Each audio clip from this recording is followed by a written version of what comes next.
What's up LGU, it's Jerry here, and today I've decided to play some Call of Duty 4 and bring a nice gameplay I got of you today.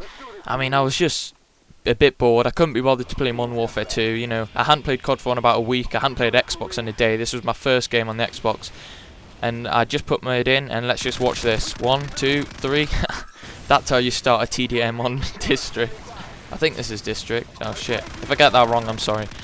And like I was saying, I haven't played Call of Duty 4 in about a week or so, and I haven't been on Xbox in about 2 days, 1 or 2 days, and so I was just like, what should I play? And like I said, I decided to play this, and it turned out pretty well. This was the second game, sorry. The first game, I joined halfway through an overgrown game, and you know, I was using the M16, and I was a bit rusty on it, because to be honest, I really don't know why people complained about that gun so much. I really don't think it's as overpowered as people made it out.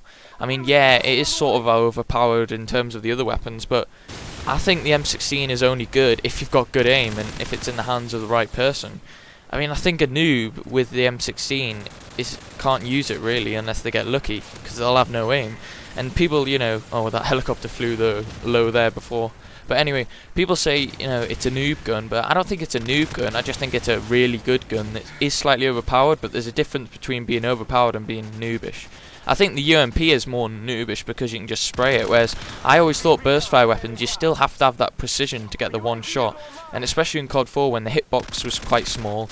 And of course, maybe I was lagging a bit in that first game, but you still have to get all 3 shots on to hopefully get a one-hit burst. And like I said, since the hitbox is small in Call of Duty 4, I find I'm getting a lot of one burst hit markers, so I'm having to use 2 or 3 bursts, which, you know, doesn't really mean it's overpowered to me.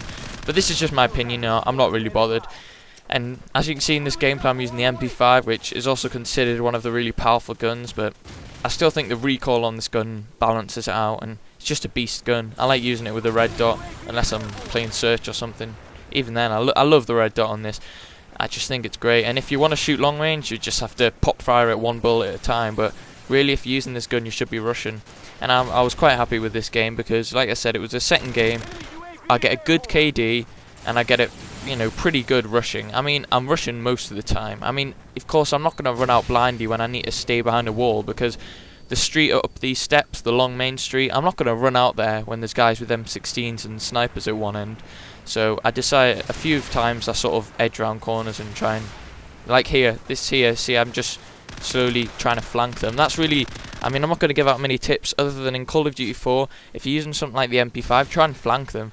I mean, especially on a map like this, there's several ways around everything, and you can just end up flanking them like this, and they don't really have a clue. But of course, you know, I couldn't get any of them there, so I decided to reload, back off, and try again. And this guy wasn't really hidden.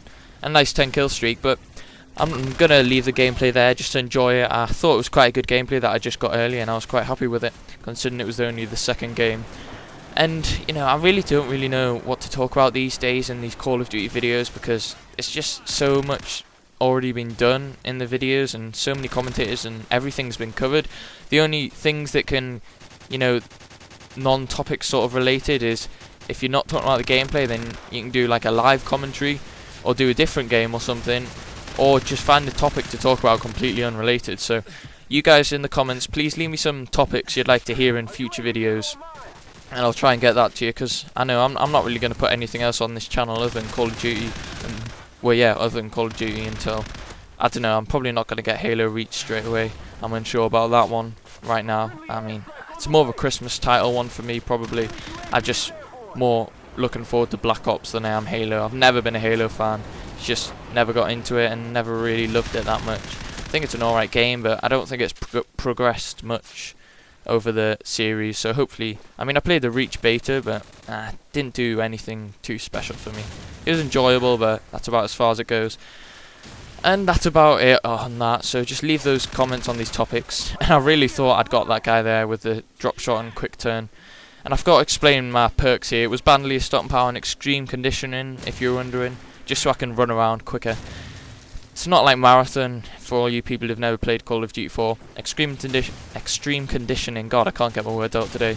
Extreme conditioning makes you sprint for longer, I believe. So basically, yeah, your sprint is, I don't know, doubled. So instead of running for 7 seconds, you're running for 14. That's what I mean. So couple that with an SMG, and it's quite good for rushing, especially with something like the MP5, where short to medium range combat is really what you want to be at. And this clip, or I could call it a clip, but this sort of final section of the game, I enjoy this. I get a nice double spray, and you know, I don't have time to reload, and I get a nice couple of deagle kills. I mean, I absolutely love the Desert Eagle in this game. I mean, there's one, and I have to reload, but I just love this in this game. I don't know why they changed it, and there's the second one to get the helicopter.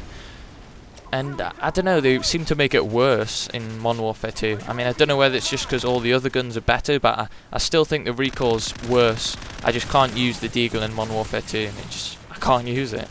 It's just, they didn't really get the balance right there, including a gun with such recoil in a game where everything else has virtually no recoil and can kill really fast. It's just a bit stupid. And that could have prevented a final death, and that would have been pretty sweet, but here's the end of the game, final kill.